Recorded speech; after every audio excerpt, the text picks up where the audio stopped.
Well, welcome everyone. On behalf of Elanco, I wanted to introduce myself, Bailey Graham. I am in Elanco Marketing and wanted to welcome all of you to our webinar this afternoon. We will be covering northern fowl mites and houseflies, as well as covering Elanco's product portfolio. I am recording this webinar so that we can utilize and refer to it later on for training opportunities. Wanted to introduce our Elanco team that is on the call today. Out in the field, we have Marty Allen and Kevin Holt, as well as Dr. Chase Miller, and they will be working through the Q&A. So if you have any questions, please do not hesitate to type that into the Q&A that is on your screen at the bottom, and it says Q&A, so you can type that in there. And those three will be monitoring that to make sure that we don't skip over anything. Presenting today on behalf of Elanco, we have Rick Hack and Kimber Ward. Rick Hack is based in Indiana, and he is a consulting entomologist for us. And his expertise includes the development of parasiticides for livestock and companion animals. So he will be starting the presentation today. And then Kimber Ward will be coming in at the end. He's an Elanco poultry sales rep, and he has 30 years of live production management experience, and also worked for Bayer previously, then came over to Elanco, and he is based out in the Maryland Shore. So those will be our presenters today. And with that, I'm going to go off camera just with bandwidth for recording this. But like I said, if you have a question, please don't hesitate to type that into the Q&A. We will make sure that either gets answered via text or live at the end of the call. So with that, I will hand it over to Rick. Thank you, Bailey. Good afternoon, everybody. We appreciate you attending. We're going to be talking about, as Bailey said, northern fowl mites as well as houseflies. Probably the next 35 to 40 minutes. So, and then we'll take care of your any questions you have toward the end. So we're going to hit northern fowl mites first, and then we'll follow with flies. So our northern fowl mite is right here, and it's common in chickens. There's another mite called the red mite. We don't really have it in the U.S. Right now. It's a global pest, but the northern fowl mite is pretty much an obligate parasite. They got this 8 legs as adults, and that's kind of what they look like. They're an obligate parasite, which means they stay on our poultry unless they get knocked off. And if they get knocked off, they can stay on the surface for a period of time. They affect layers, either in cages, area, or free range. It doesn't really matter. Once they get on in any of the management systems,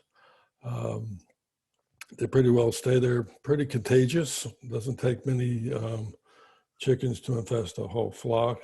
And then they're also found in breeders, quite a bit in breeders, sometimes even in turkeys, but mostly they're in our layers and our breeders, in our chickens.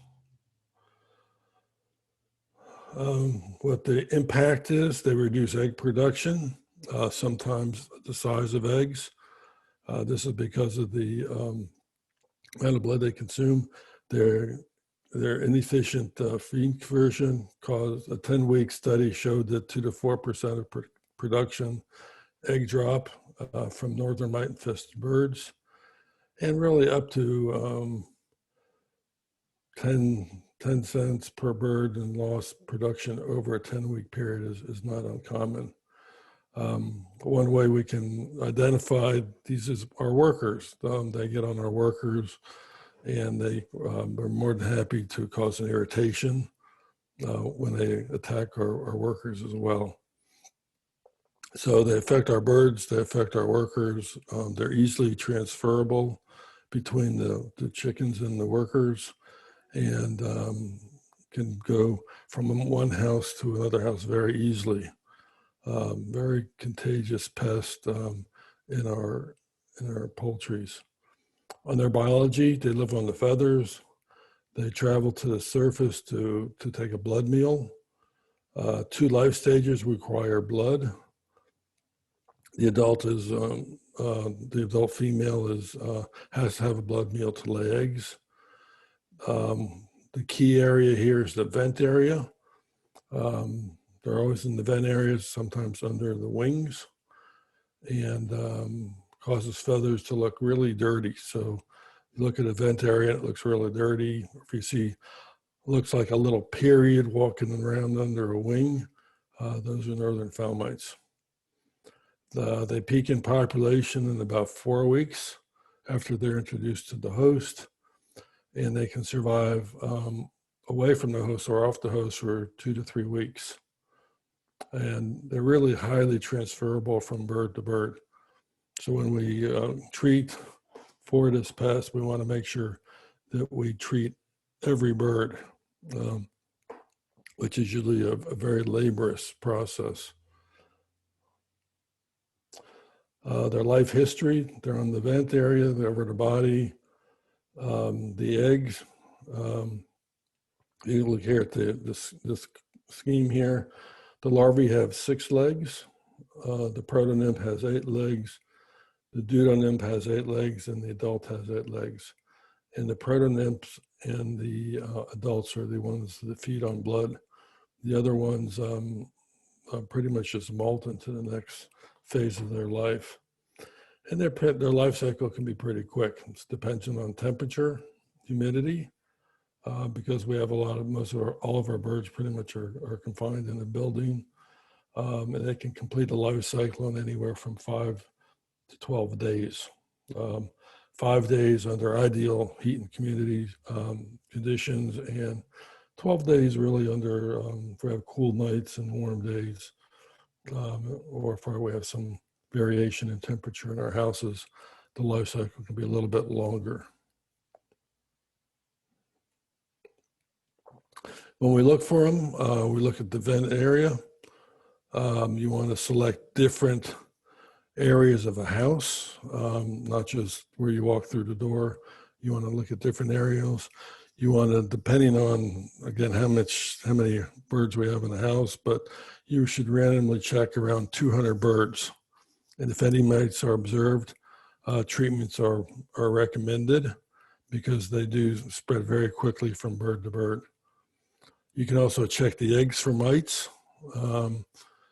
If you see 4 of 100, if you see four birds with mites out of 100 or eggs, treatment's pretty well recommended. High populations, you'll even see their crop will look not red, but kind of a lighter color. But one of the key things is worker complaints. Workers start complaining about itchy arms. Definitely, that's usually a northern fowl mite that's been transferred from the birds to your workers. Really important to on a biosecurity standpoint is just a picture of a vent area that's dirty, that has northern fowl mites. You can see here on the left these little spots here. They look like periods, and those are northern fowl mites as well. And really high populations will get on the eggs. So you see little spots on there, look like little periods. Those are northern fowl mites that have left the host and are on the eggs. Prevention, biosecurity is huge here. Change clothes between houses. Treat and isolate any new additions to the flocks, especially before introduction. It's very easy to bring mites in from someplace else. So really a key thing here is don't start the infestation by bringing in any new birds which have not been treated. Really a key point there. Don't be in a hurry, isolate them. You might even treat them a couple times to make sure they don't have any mites on them. And the idea of changing clothes between houses is really key to not spreading them from house to house.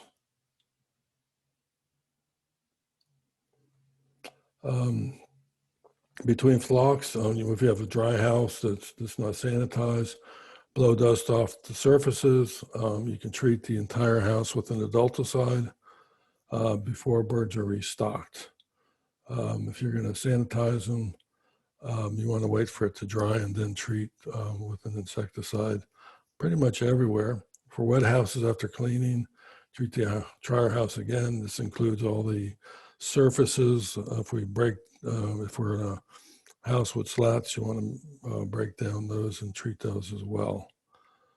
And make a really good application. Take time, do a good application, try and get everywhere. And this would reduce any mites that may be living off the host in that 3 to 4 week period. And then restock after the house is dried.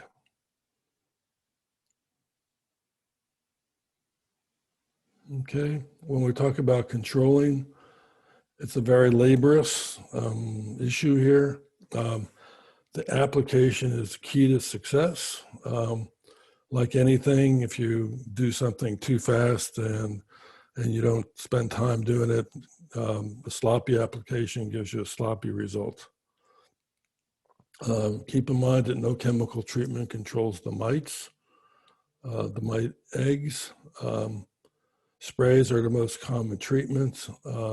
There's some dust also that are available for, depending on the management system we're in. Dusts are less common to implement, but if we need to dust, we can set up dust stations where the birds are really happy to dust themselves. But sprays are probably the most common because of their life cycle, and to make sure that we treat every bird. A second treatment may be required to control the immature stages that hatch from the eggs and are maybe missed. If we miss a bird or two, we can always pick them up on a second treatment. So depending on the chemistry or the product you're using, one treatment is usually sufficient with a very good timely control spray, making sure that you spend time to hit those vent areas.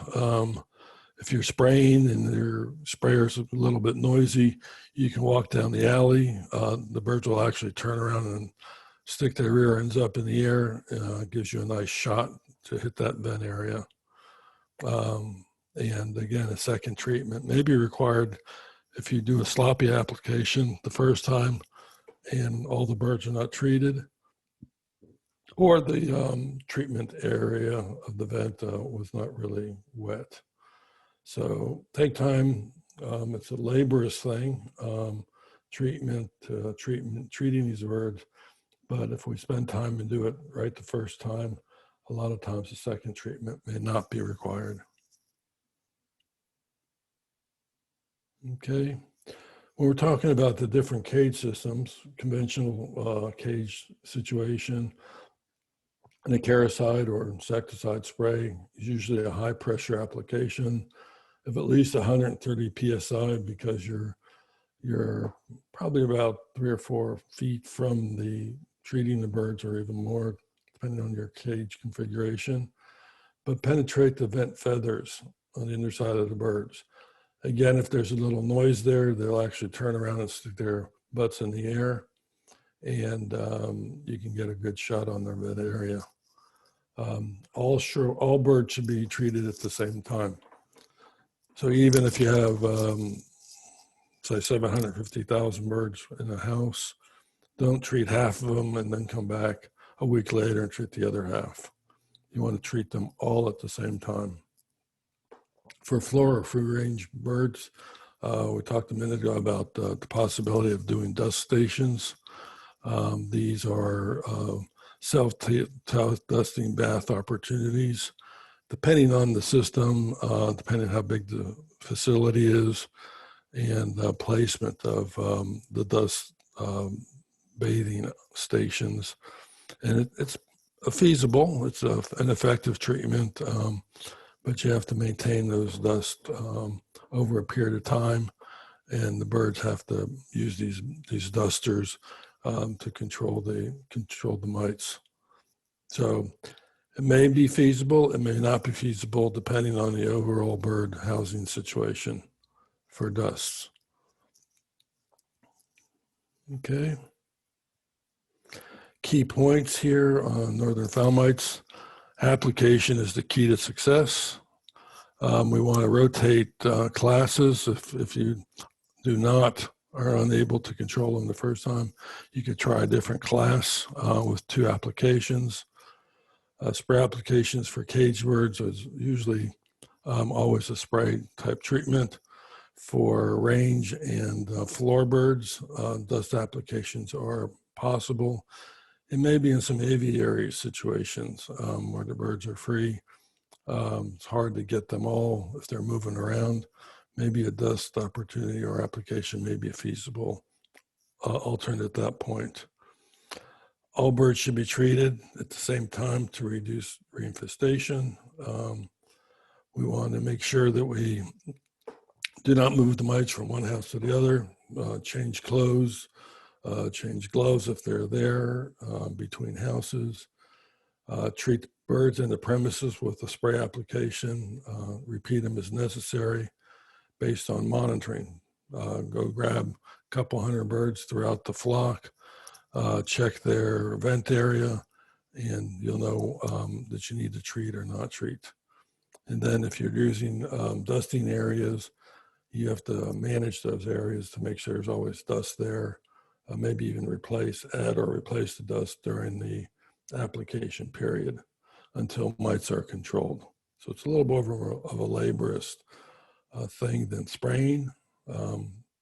Both will be effective if the insecticide that we're using or the acaricide we're using is effective. Both are good application techniques depending on the management of the birds, whether it's caged or free range or aviary, so on and so forth. Okay. As far as classes of insecticides for northern fowl mites, we have organophosphates we use, spinosades, and also pyrethroids. So it's easy enough to rotate with different classes. Hopefully you'll treat your birds one time with a good application, maybe a second if needed, and they won't need to be treated again for a long time, if ever, depending on if any new mites are introduced. If they're introduced, you might go to a separate, different class of insecticide for controlling. But the key thing is to keep them out. Use biosecurity is really important here for not spreading the mites, as well as keeping them out of our houses. Okay. For conventional houses, sprays are probably the most common. The same classes of insecticides are available here. Pyrethroids, organophosphates, and spinosades. We're really lucky to have the 3 different classes. A lot of other insecticides in other areas are really down to 2. So we're really lucky to have the 3 that we can rotate. Free range, we're down to 2. If we're going to do a dust treatment, there's usually just a pyrethroid as well as an organophosphate. The spinosad product is not in a dust form. So, but still, 2's better than 1. Okay, do we have any questions on northern fowl mites? Write them down and we can address them kind of toward the end. So the key thing here is to treat every bird, do a good application to the vent area. If you do a good one, you probably do not have to repeat it.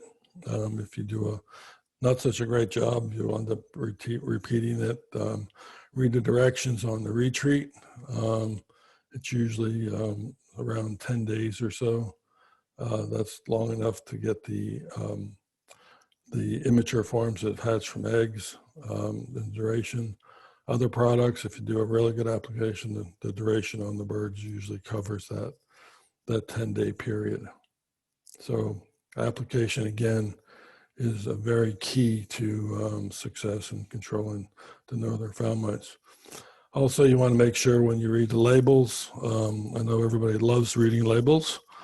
Labels are important, gives you directions for use, gives you dilutions, also gives you protective clothing you need to wear or you do not need to wear. So please keep in mind it's very important to read labels. Not everybody likes to read them. Not everybody likes to monitor, but those are actually very good practices to implement in the houses. It's a little more work, but it's worth it because you get a very good result out of it. Okay. We'll go into houseflies. Houseflies are, this is the same housefly that is in our poultry houses, that's on dairies, that's in our house, that's in the restaurant we eat at. Every place in the world, it's the same housefly that visits you on your picnic. It's just everywhere. Productivity losses are mostly workers. When workers are swatting flies in front of their faces, they're annoyed. They're not doing their job that they should be doing. They're expending energy to not have these flies going up their nose and their ears. And workers will actually avoid those areas where you have high house fly problems, which are when they're intolerant, where their populations are really high. So they're really a nuisance, a lot more to our workers than they are to the birds. They're found in caged areas, the aviary, free range, as well as the breeders. The breeders under the slats is a really great place for fly breeding areas. The moisture is right there, the organic material is right there, and it's hard to actually treat with insecticide. Their claim to fame are their mouth parts. They feed on fluids. They have a spongy mouth part. So actually what they actually do when they land, they do two things. They either vomit or they defecate or they do both. When they do that, you get a light speck for vomit and you get a dark spot for defecation.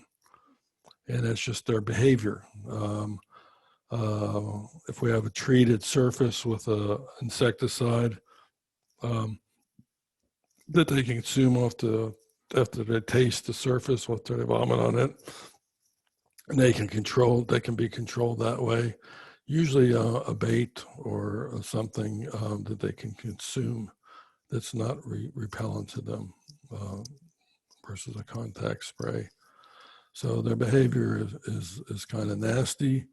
They live in kind of bad areas, sewers, manure. They lay their eggs in kind of nasty places. So we want to make sure that we control these flies. Reproductive cycle is basically the same as a butterfly. I kind of always stick this in and talk. When we were little, we liked butterflies, and they're the same life cycle. The adult fly is the real pretty adult butterfly. The pupae is the equivalent to a cocoon. The larvae is equivalent to the caterpillar. And then the eggs are just laid in different places. A butterfly will lay its egg on a leaf. A fly will lay its eggs in a high organic, nasty, decaying material that's pretty wet. The big thing of them is they go very quick life cycle, usually ideal conditions in the 85 to 90 degree with some humidity there. They can go through their life cycle from egg to egg in about 7 to 10 days. What happens here, if we're totally confined and controlled and we have ideal conditions, we just cycle these flies. If they're not controlled, you can go through many generations in a year, probably up to 30 depending on where we are in the country. But again, if we're totally inside in constant temperature, all we're doing is going generation to generation every 7 to 10 days. One of my favorite slides is this one. The adult fly is really only 20% of what we see. The 80% underneath, which are the pupae, the larvae, and the eggs, are what's ready to come out and really affect us. Two key statements here are the you can get more than 3,000 maggots in a pound of manure. So it doesn't take a lot of space for the flies to lay eggs and the larvae to develop. This magic number down here, if 2 flies propagate, you end up with this tremendous number of 191, actually quadrillion, in a single season from basically just a pair of flies. If all of their eggs make it, larvae make it, and the pupae make it. So it doesn't take many flies to really have a large population of flies, of adults that affect our workers and us. The big impact for house flies is if we have a neighborhood next to our poultry houses and how they decide that they want to visit the neighbors. When they visit the neighbors in high populations, usually the public health people might get involved, and if they get involved, sometimes the legal system gets involved, and you're really the bad guy on the block. Some areas in California where we do have residential areas right next to either dairies or even poultry houses, and flies are an issue, and they go through the whole legal and public health situation, that their monitoring tools, they have to basically show the court, if it gets that far, that they're monitoring their fly population as well as they're treating and what they're treating on. So it's kind of, if you ever get to that point, it's a lot more effort than you want to get involved with. So we want to make sure we have an effective fly management program so that our flies never ever visit our neighbors, because that's a bad situation to really get into. A lot of costs there. There's a lot of anxiety there. There's a lot of issues with when you're the bad guy on the block. As far as house flies go, their big thing is disease transmission.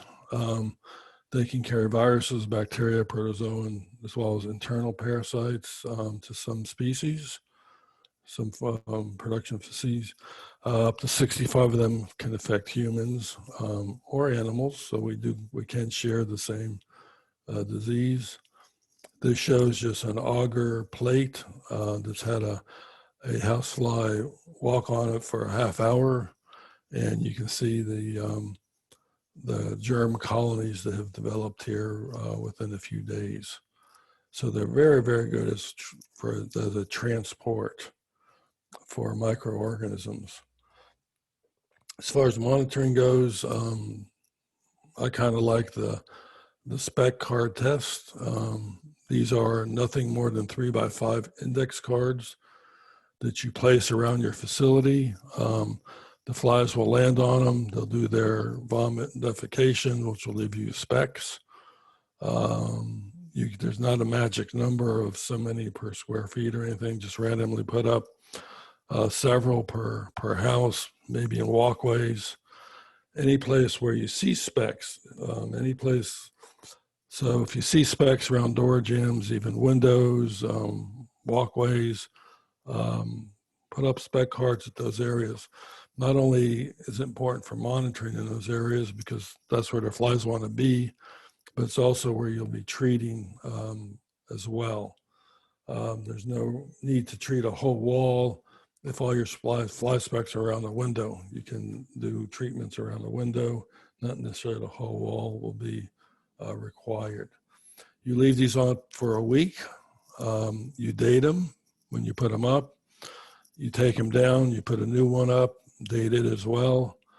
And if you never, ever count the specs, you can just throw them in a drawer someplace, and that's really a record of your fly populations over that week that you've dated. If you're busy, you're not busy one night and you have a little downtime watching TV, you can take these cards and you can count the specks on them, write how many are there. But the important thing is it's really an effortless thing to do, is to put them up, and it gives you an idea of the population over a week. It's just a really good practice.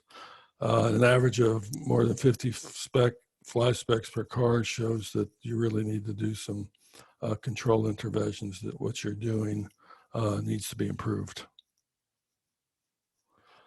When we talk about biological control, the most common one here is this is a parasitic wasp.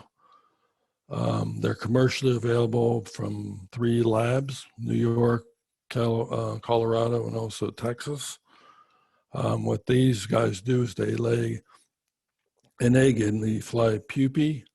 The egg hatches, the larvae, the immature wasp will consume what's ever inside the pupal case, so it never becomes an adult. These are specific to house flies. Basically, if you utilize this kind of a treatment, they'll usually they'll drop off a bag of these wasps every week. You put them into areas where you think there's going to be a high population of flies, and they'll be released, lay eggs in the pupae. What's important with these guys is if you spray with an insecticide when these guys are flying around there, they all die. So you have to be really consultative or really careful about what kind of other treatments, what other chemical treatments you may use along with them. So you could use a bait, you can use an IGR, insect growth regulator. They're perfectly safe for these. If you're fogging or spraying, you've kind of wasted your money in using them, because you'll kind of wipe them out. Very important to make sure that if you're using these, the chemical interventions you're using, and not in the areas where they are. So we're kind of talking about a proactive approach. This approach is using larvicides in breeding areas to delay or reduce adult populations, and use residual adulticides when you start seeing the adult flies. If you're already in the season with a lot of adult flies, you can start the larvicides, and they'll start working in probably a couple of weeks. You still have to do some adulticide treatments, but in a couple of weeks, the larvicides will kick in, and then they will not become adults. So proactive is to basically control the immature forms so they do not become adults. My words of wisdom here would be, if you can't remove a breeding area, then treat it with a larvicide. There are several available, several different classes, which we talked about previously. Later on, when the adult population begins, then you use more of an adult intervention, maybe baits, sprays, spot sprays. But the big thing here is to stay ahead of the population. If it's working for you, you may never have to go to a fog treatment, which is the ultimate approach. So for applications, you can use a larvicide, which is a feed through. It could be a spot spray, it could be a regular spray, or a granule. Granules can be used if there's enough moisture there for the granule to dissolve. You can use spray if it's not completely wet, but it's an easy application to walk around the facility, look for areas you can't clean, and treat with a larvicide. Spray adulticides are primarily sprays and baits. There's quite a bit of sprays. They're mostly pyrethrin pyrethroid based. There's organophosphate ones as well. What we like about our adulticides are the thrill of the kill. Not all pesticides work that way, but common ones, the neonicotinoid class, gives you what I call the thrill of the kill. You can spray a surface. They usually have a attractant to it. The flies will be attracted to it. They'll do a little death dance, and then they'll fall off and die. And that's really kind of what we like to see. Other sprays, like the spinosad type sprays, do not give you the thrill of kill. The flies actually land, they'll feed on the surface or taste the surface, then they'll fly away and die. So just because you don't see the thrill of kill doesn't necessarily mean it's not working. What we want to do with fly control is use different classes at the same time. So we would use a insect growth regulator, basically with any of the adulticides, pyrethroids, neonics, spinosids, or the organophosphates. What we do not want to do is use an organophosphate larvicide with an organophosphate adulticide, or a spinosad larvicide with a spinosad adulticide. What this does is that it puts pressure on the insect system, which induces the potential of resistance pretty quickly. So what we want to do is always use different applications with different classes at the same time. So we want to read our labels, follow the directions, look at the precautionary labels, and use the right product at the right way for the right pest. Okay. Kimber?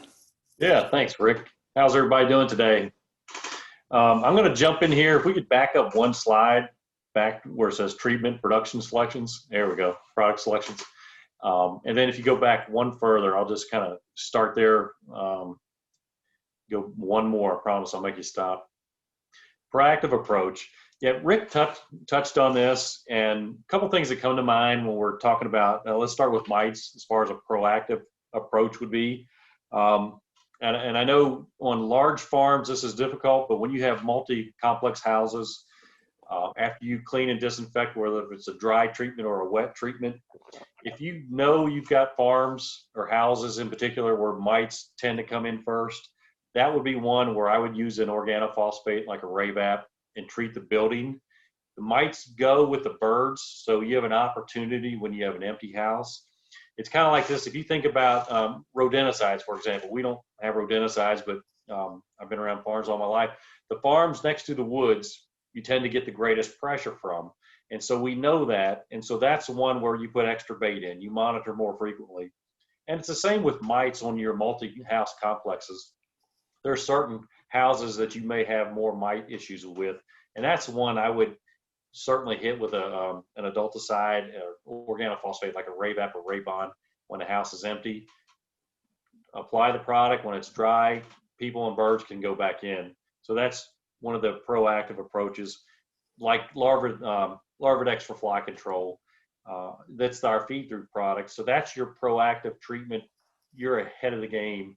And then depends on what state you're in. You know, the guys in Florida, they have more fly pressures year-round than people even in the Carolinas, where we see typically March, April, we'll start seeing Larvadex go in a house in anticipation of warm weather coming. Our houses are nice. They're 60, 70 degrees year-round. So we do have insect pressures year-round. And especially in an area like Florida, when you have outside temperatures that are warm, you really don't have a break in the pressures. But as far as proactive treatments, those are the first two that come to my mind. And Rick touched on it, that you want to use different products. And Marty has made me promise I will get back to you guys. And we have a sheet that's got all the classes of insecticides. And if you go onto the treatment selection slide where we got the different colors, where it says treatment product selections, you go on, yeah, right there. You see the different colors. And that's kind of for us people that went to school in Georgia, where every time we change a color, we've changed a class of insecticide. And that helps when you guys are spraying, for example, if you are treating flies and then you get a mite outbreak, if you've been on a fly treatment, mites have been exposed to the same things to some extent that the flies have. So that's would be a good time to try to pick another class that you haven't just been going after flies with and go after your mites in that same fashion, or vice versa. Certainly if you're treating for mites with a neonicotinoid, or like a spinosad spray, then I wouldn't use spinosad to treat my flies. Does that make sense? That way it's in the environment, so you're rotating a class. And so those are the points that I would talk about most. And then how our products work is probably something that I thought when I got into this business that distribution had a better handle on how our products work, and I was kind of surprised. You guys, the end users in the house, probably have the most experience, certainly more than our distribution partners do. But like for Raybon and other products like that, where you're putting out your defensive barrier prior to chickens coming back in the house, you can't use it when they're in the house.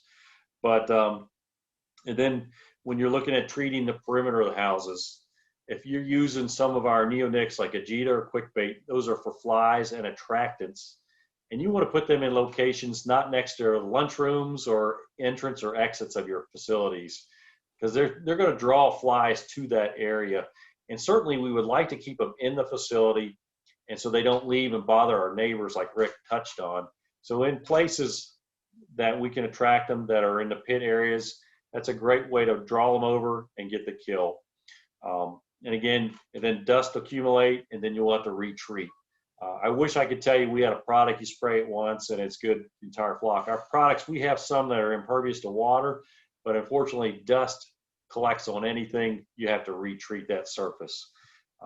And then to Rick's point earlier about treating for mites, we can't affect the eggs. So that's why we have to treat every 14 days. When you get the next batch of eggs will hatch off, you need to treat them in the nymph stage and the adult stage. And that's why we do that. It's not just to put more product through the house. We got hatches coming, and that's why you continually have to use the adulticides. So those are just a few thoughts I had on how some of our products work and where to put them best at. Let me. So you can go on to the next slide. And again, the three classes for northern fowl mites, organophosphates, pyrethroids, and spinosad, which is our lector. And Rick touched on dusting boxes. That doesn't apply to the conventional houses, but diatomaceous earth and Raybon, for example, can be a preventative. And if you have floor houses, especially any house that has a history of mites, that's good to have that in the house prior to having a mite outbreak. For producers that have 2 or 4 house farms, it's a little easier to do the preventive products because typically they're cleaned out and the birds are absent, so we don't have mites. Spring of the year, I know in broiler breeder world, you have more pressures when birds go to start, wild birds start looking for nesting sites. That's a lot of times they're introduced to the houses. But on multi-complex breeder farms that you guys deal with, when you never depopulate, you always have a host in the house. So that's quite a challenge. And again, depopulate one house at a time, put an adulticide in the house, and prevent an easy barrier that the mites have to cross coming back into the house. So those are my thoughts on preventative, how our products work. I'm certainly available anytime to talk to you guys about applications and other products that we can use to, hit either flies or mites. So I would gladly bring those up with you guys. Go ahead, Rick. Great comments, Kimber. I just also just want to, I was reading several times during talks, I always say, make sure you read your labels. And it's really important to read labels. Some products are restricted use, which makes them a little more labor intensive to use, to do the paperwork to use these products. Others are not. So read your labels if you can get people to read their labels, because it's really important for the pest you're controlling, the dose you're using, if it's a different class, and sometimes we'll tell you, and also the precautions for the applicator. So reading labels is important. Monitoring is important. It tells you how good your product is working if you monitor. There's no point in doing the treatment and not monitoring because you don't know how your product's going to work if you don't monitor after your treatments are made. So those are kind of my key things. If we're using chemical interventions, if you're using the biological, again, remember, if you spray them, you've wasted your money because you've taken out all those little parasitic wasps. So you can use some of the larvicides are okay with them.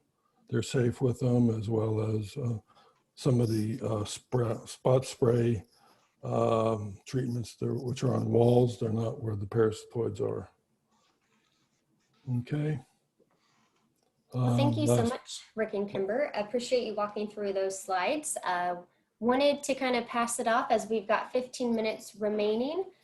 Marty, Chase, or Kevin, are there any questions that you'd like to propose for Rick and Kimber to address?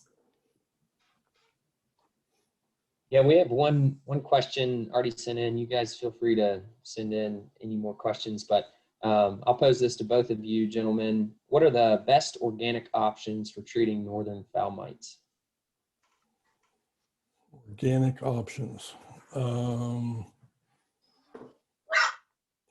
I think, Kimber, are there any of the pyrethrin sprays? Would they be considered organic? All that they would do would be, yeah, I don't know if they know that. I'm not sure I know of an organic alternative. I can look, let me do a little looking around on that for northern fowl mites and get back to, let me get back to you on that. And if there's a list there, we'll make it available product wise, but it's either going to be a pyrethrin spray, which will just control what's on the birds if you get it in down to the mites. There's no duration on those, so it's a multiple treatment. They're usually pretty expensive, and there may be a fungus that's available that you can treat the birds with that controls the mites. But let me do a little research there and get back to you. And Chase, Marty wanted me to remind everybody that we will send these sheets. This is the Bear version. We have got this in the Elanco version now, and it's got all the classes of it that we talked about and the color change and the class rotation. And it'll reinforce everything you heard Rick say to you today, and it's very impactful for you. That way you're doing more than just a label change, you're rotating classes. It's a great tool. It's the one-page wonder, I like to call it, and it's a handy reference for you guys. Marty and I will get them to each of the complexes. Just let us know if you need additional one. Okay, and I'll get the organic thing comment back to Bailey and Marty and Chase here by probably in about a day or so. Yeah, it sounds great. We'll follow up with some answers to that, as well as organic treatments for flies.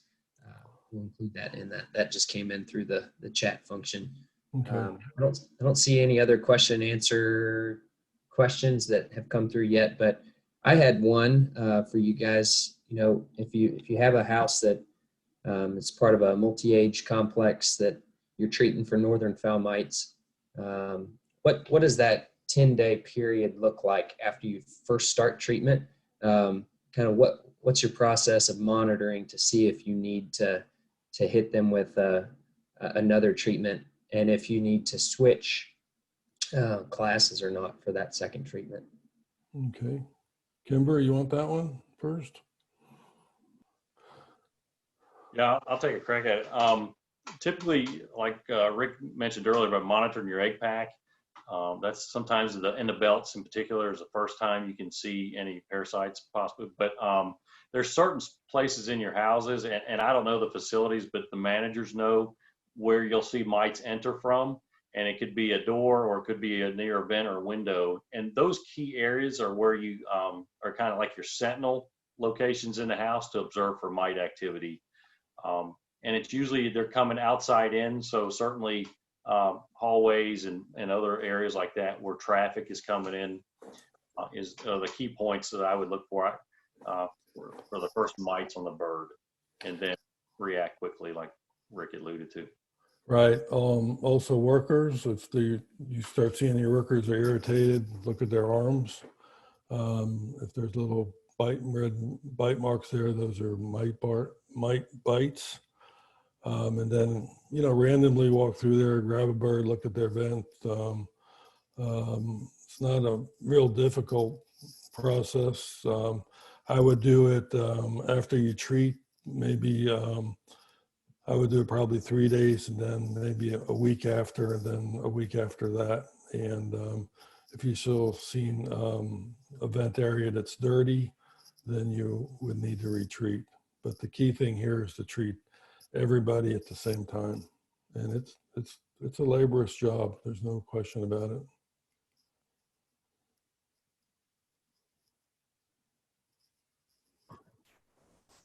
Okay, and then Can y'all hear me? yep. One thing we're going to do, got it received a text. We will be sending this recording and all the answers back to everybody that signed up for this, along with the sheet that has all the companies and their classes of product. But we will be sending this back once we get all the and any questions answered. I finally figured out how to get on my iPad to answer. Okay. One last comment here. I mean, as well as Kimber, I'm also available to go out. But, if you have cages, if you have belted houses, as well as the aviary ones, they're certainly a lot more difficult to treat mites than the caged birds. And so they're just a little more challenging. You can be successful. They're just a little more challenging in how you treat everybody, or all the birds. Okay. All right, well, if there are no further questions, again, thank you all for your time this afternoon. We sincerely appreciate it, and don't hesitate to reach out to any of us at Alinco with any questions or concerns, and the follow-up materials will come. Have a great rest of your day. Thank you. Thank you, Bailey.